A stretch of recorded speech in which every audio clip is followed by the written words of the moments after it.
And we're back, guys. Tennis in a minute. I'm your host, Good Energy, in Cancun, Mexico. The WTA finals. Now, stay tuned, guys. We're going to talk about what is the problem with WTA attendance. Now, this is a topic that I've discussed several times in the past, but again, listen, when you're on social media, especially YouTube, and look, I'll be on Twitter. I'll be, talking on Twitter about some of these topics, but when you're on social media, it's really tough to have decent conversations because so many people, they put their, you know, emotional feelings into a lot of these conversations, so you can't really get, a clear conversation. A lot of times, I'll start the video to have a particular type of conversation or discussion, but it's really tough to have a productive conversation because the last time I talked about the WTA attendance, a lot of people didn't really understand that, look, the tour is in a transition period. You had Serena that literally she dominated over the span of, you can say, 4 decades, the end of the 90s, the early 2000s, the tens, and then, this decade here where she ended her career. So we're talking about a span of 4 decades, a couple different generations that she reached, and she was the face of tennis, where there's a transition period now where a lot of people stop watching tennis, especially in the WTA in particular. I mean, when you have stars like, Jordan or Kobe, that reach so many generations over their career, when they retire, a lot of those fans stop watching the game. It's not fun anymore. So you have to find new fans. This tour on the WTA side is going through a transitional phase where you can tell it's an issue because the WTA, they're not marketing these events properly, right? When you come into a season, you know what tournaments you're going to be conducting. There's no way the WTA finals, the most important, the fifth Grand Slam, if you will, should be announced, in September or October or late August. In this case, September, literally 2 years in a row, they started promoting it in September. That's unacceptable. Okay. Yes, it costs money to market these tournaments and events, but the reality here is this is a big deal. It needs to be promoted early. So you look, people have kids and jobs. You can't just pack up like me and say, hey, I want to go to Cancun and watch the finals. Most people can't do that. Okay. You have to request time off work. You have to do this and that. Make sure the kids have babysitters, or if you're bringing the kids with you, there's a lot that goes into this. It's poor planning on the WTA side. Yes, they're not that profitable of an organization, but they do make a couple to several $100 million a year. Invest the money in these stars, okay? Look, Iga, I love Iga. Okay, I know a lot of you part-time fans are new to the channel, but I have thousands of videos complimenting her game. Okay, I love Iga, I love Coco. You guys know I love Coco. This is, you might as well call this channel Coco in a minute. Okay, I love Pegula, Sabalenka, we're back, and I love all the players. But listen, if they have a bad game or they do something, I have to talk about that stuff as well. And a lot of people can't really understand that. But in this match particular, the announcers, they're discussing what I discuss. Is Pegula going to play this match 100%? She doesn't want to get into a grueling match when she knows she needs to be rested and healthy for the semifinals. The match means nothing. It's not like she's going to throw the match, but it's like the NBA playoffs or the last game of the season where there's nothing that really makes a difference in the standings. You're going to rest your players, right? The NFL, the last week before the wild card, you're going to rest your players.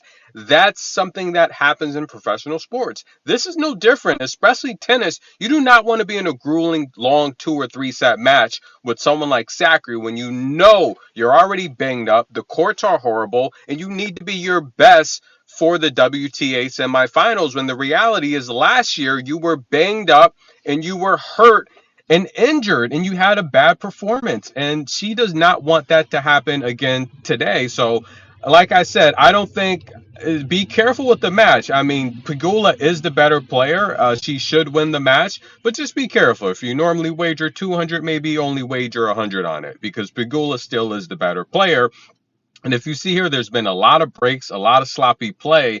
And I could watch. I don't think Pegula's giving 100%. She's on cruise control. She's just beating Sakkari because she's just so technical. But watch out for the rain, right? So now it's a situation where does Pegula have to end this in two because the rain's coming again, or does whatever, or whatever happens, But the reality here is the announcer also brought up a good point with Sakkari, whereas after the U.S. Open, Sakkari just said, look, she might just shut it down, right? And then she decides to play Mexico. Everyone else withdraws. She wins Mexico, so now she's back in the race for the WTA finals. She finds out after losing to Pegula in China, she realizes that, look, she's not going to make the WTA finals. She gets ready to shut her season down again. Then Mukova, we find out Mukava's injured. Sakkari gets a call back up to come play. The announcers, they're making some good points here. Is Sakkari really 100%? And look, I've talked about this again in the past, where as a professional athlete, all it takes is 1 week to literally lose your form in a season, right? You have 1 week where, look, okay, look, my season's over. I'm going to shut it down. I didn't make the WTA finals. Why don't I have a piece of chocolate cake? Or, okay, why don't I have a little bit of wine?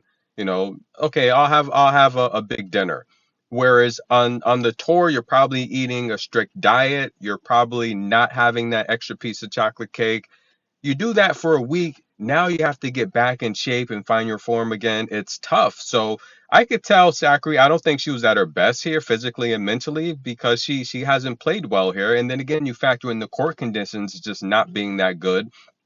It's a rough showing for the stars here. But me, look, I don't think there's a bigger tennis fan on planet Earth than me. And in particular, I think, look, we've been watching males dominate sports for so long. I think as a fan, an athlete, and even as an investor, I think that the WTA and the WNBA, a lot of these female organizations, we have to support them because they're the next big thing in sports. They are, guys. I don't think the NFL can continue to grow. They're playing matches overseas. They realize they need to expand. The WTA has so many top players from 1 to 100 and even beyond that are exciting. I cover so many matches, players of all rankings. I like all these players. So regardless what you think, guys, whether we discuss they have a good match or a bad match.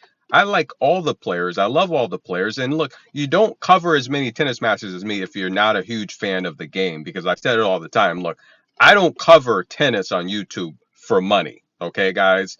There's if I want to cover YouTube tennis for money, then I would be doing all these fancy high def videos, and I would probably be bringing you 2 to 3 videos a week that are really, really 4K, focusing on all types of highlights and awesome plays and things like that. I'm not here to make money off of these videos. I'm here to talk about tennis matches to people that are passionately you know, involved in tennis and love the sport of tennis. So this is why I do the channel, guys. I like being a small organic channel. If I'm here for money, then I'll go cut out the 4K highlights and make a ton of views and a ton of money off of stuff like that. I'm not really here for that. I could care less about that. I've ran businesses for many years. I own property. I have money, in the real world. So I don't really care about making money off of YouTube. I'm here to talk about tennis, and I think the WTA they're gonna have to do better by these ladies because these ladies are giving it their all. And before we know it, some of these ladies, they only have a small window. Sakkari said earlier this year, look, we're the older ladies on tour now. We're not spring chickens anymore. We only have a few years left in our prime. And I think the tour's got to do better to support these ladies. I do my best to support the tour. I spend a lot of money at these events, and I could tell you that there's a lot of fans that we can reach, and we can all do better. And it starts with just supporting the matches, supporting the players, and supporting these channels like these videos, guys, because I can tell you there's a lot of people that cover tennis on YouTube, and they make a lot. I have an idea. They make a lot of money, and the people that cover it for the love, those are the channels you really need to support because we're the ones that are really growing the sport with this organic coverage where we're really highlighting players that don't have any type of recognition on YouTube that really give their all. Look, I can name probably all 100, the top 100 right now. I know everything about these players, their games. They're all solid players. And the tour is thriving, but we have to market the tour better, and that's speaking to the WTA. Pegula, Sakkari, first set. Pegula's in control. Can she take the first set? Looks like she's about to be broken here. This is a very interesting match, guys. Can Sakkari get a win before she leaves Mexico? We'll see. Tennis in a minute. We'll be back.